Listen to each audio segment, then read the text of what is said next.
السلام علیکم دوستوں میں افتخار رفیع اور anxiety, depression, heart disease, blood pressure اور بے تحاشا ایسی جسمانی بیماریاں جو ہیں وہ ہم انسانوں میں ہوتی آتی ہیں، لیکن جسم کے بیمار ہونے سے پہلے ہماری روح بیمار ہوتی ہے۔ جب ہم روحانی طور پر کمزور ہوتے ہیں اور لاغر ہو جاتے ہیں، ہماری روح کمزور ہو جاتی ہے، طاقتور نہیں رہتی، تو پھر ہم جسمانی بیماریوں کا شکار ہو جاتے ہیں، جس میں شوگر بھی ہے اور بے تحاشا بیماریاں۔ تو دوستو، روح کو تندرست رکھنا بڑا ضروری ہے، اور جب روح تندرست ہوتی ہے تو پھر جسم بھی تندرست ہو جاتا ہے، اور روح کو تندرست رکھنا کوئی مشکل کام ہی نہیں ہے۔ اور تھوڑی سی کوشش، تھوڑی سی کاوش، تھوڑی سی مثبت سوچ سے ہم اپنی زندگیوں میں بہت دیر تک ان جسمانی بیماریوں کو روک سکتے ہیں، ان کا راستہ روک سکتے ہیں اور تندرست رہ سکتے ہیں اور صحت مند زندگی گزار سکتے ہیں۔ دوستو، محبت ایک ایسی چیز ہے، اس کو آپ جتنا تقسیم کریں گے یہ اتنی بڑھ جاتی ہے۔ یہ علم کی طرح ہوتی ہے، پیسہ بھی ایسے ہی ہے، آپ جتنا لوگوں میں بانٹتے ہیں، تقسیم کرتے ہیں، جتنی بھی آپ کی حیثیت ہے، یہ بڑھ جاتا ہے۔ تو پیار اور محبت بھی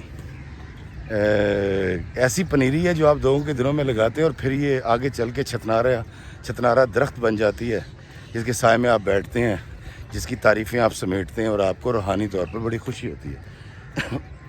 دوستو، آپ میں سے وہ لوگ جو چھپ چھپ کے نیکیاں کرتے ہیں، جو لوگوں کے برے وقت میں ان کے کام آتے ہیں، اور جو اللہ سے ڈرتے ہیں اور بندوں سے محبت کرتے ہیں، اور ان کے برے وقت میں آہستگی کے ساتھ، خاموشی کے ساتھ مدد کرتے ہیں اور آگے بڑھ جاتے ہیں، وہ سمجھ سکتے ہیں کہ انسانوں کے ساتھ، اللہ کے بندوں کے ساتھ نیکی کرنے کے بعد جو روحانی خوشی ہمیں حاصل ہوتی ہے، جو لطیف احساس پیدا ہوتا ہے، وہ انمول ہے، وہ لازوال ہے، وہ کسی چیز میں میسر نہیں آتا۔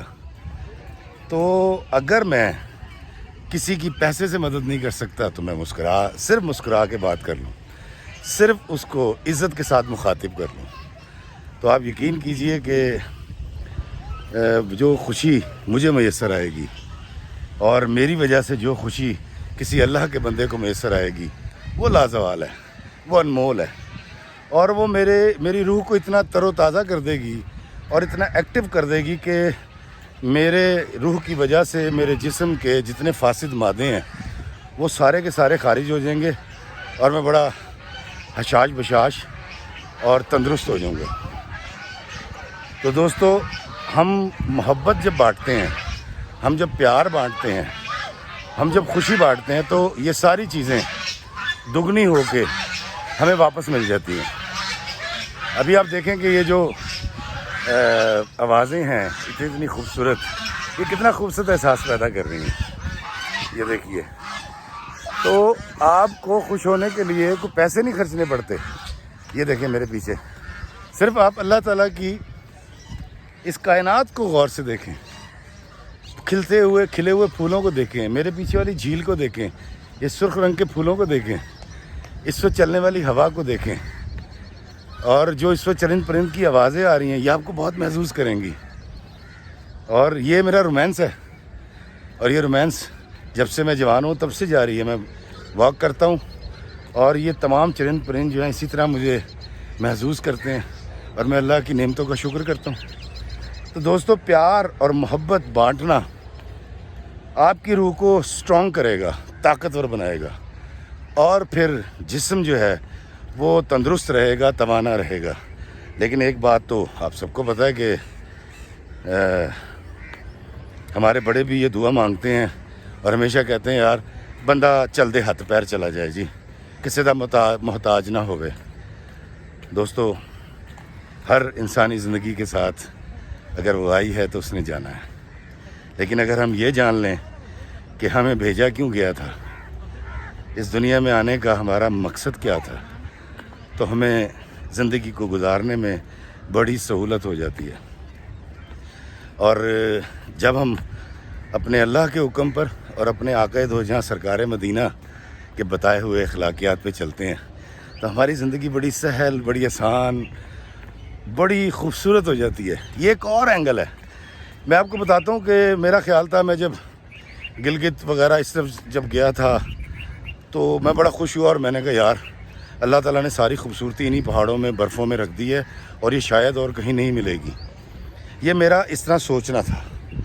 آپ یقین کیجئے جب میں اسکاٹ لینڈ گیا، ہمارے جو دوست ہیں وسیم پرنس اور نغمانہ کمل جی اور شاہد میر کے ساتھ جب میں اسکاٹ لینڈ گیا اور میں نے وہاں اللہ تعالیٰ کی قدرت دیکھی، اللہ کے نظارے دیکھے، وہ پہاڑ دیکھے، وہ جھرنے دیکھے، برف باری دیکھی، اور اللہ کی بنائی ہوئی اتنی خوبصورت دنیا دیکھی تو میں بڑا حیران ہوا۔ تو مجھے تازہ ہوا تھی، اندر تک سانس جا رہا تھا، اتنا مزہ آ رہا تھا، برف اٹھا کر ہم مار رہے تھے ایک دوسرے کو، بڑی خوبصورت ہوا چل رہی تھی۔ تو مجھے احساس ہوا کہ یار جو چیز میں نے دیکھی نہیں اس کے بارے میں نے پہلے ایسٹیمیٹ کر لیا تھا جی کہ بس گلگت اور اس سے ہمارے پاکستان کے پہاڑوں سے اچھے پہاڑ یا برف باری نہیں ہے۔ ایسا نہیں ہے۔ اسی طرح محبت کی ایک دنیا ہے، اسی طرح پیار کی، اسی طرح قربانی کی، اسی طرح برداشت کی، اسی طرح لوگوں کے ساتھ نیکیاں کرنے کی ایک الگ دنیا ہے۔ جب آپ اس دنیا کا وزٹ کریں گے اور اس کا ویزا لیں گے تو آپ کو پتہ چلے گا کہ یار جس دنیا میں میں تھا وہ اچھی تھی، لیکن یہ بھی بڑی اچھی ہے، یہ بھی بڑی خوبصورت اور مسحور کن ہے۔ تو دوستو، محبت بہت طاقت رکھتی ہے، مسکراہٹ بہت طاقت رکھتی ہے، کسی کی مدد کر دینا بہت بڑا اور اجر کا کام ہے۔ اس سے جو آپ کو خوشی میسر آتی ہے وہ خوشی آپ کو کسی اور طرح میسر نہیں آ سکتی۔ تو دوستو، آخر میں ایک اپنی نظم پہ ختم کروں گا کہ محبت میں فنا لازم، حقیقت ہے مگر سوچو۔ محبت میں فنا لازم، حقیقت ہے مگر سوچو، یہ کوری زندگی بھی ایک دن انجام پائے گی، ہے کچی سانس کی ڈوری یہ ایک دن ٹوٹ جائے گی۔ میں اپنے سارے جذبوں کو اگر محدود بھی کر لوں، یہ چاہت اور محبت تاڑ کے رکھوں تجوری میں، فنا کو آ کے رہنا ہے۔ اگر اس زندگی کا موت ہی انجام ہے یارو، تو پھر کیوں نہ محبت بانٹ کے جیون گزاروں میں۔ اگر اس زندگی کا موت ہی انجام ہے یارو، تو پھر کیوں نہ محبت بانٹ کے جیون گزاروں میں۔ کسی کی خواہشوں کو میں اگر انجام دے جاؤں، کسی مفلس کو میں آسودگی کا جام دے جاؤں، کسی مایوس کی امید کا سامان کر جاؤں، کسی کی مان کر جاؤں، محبت دان کر جاؤں، محبت دان کر جاؤں۔ اللہ ہمیں آسانیاں عطا فرمائے اور آسانیاں تقسیم کرنے کا شرف عطا فرمائے، آمین۔ السلام علیکم ورحمۃ اللہ وبرکاتہ۔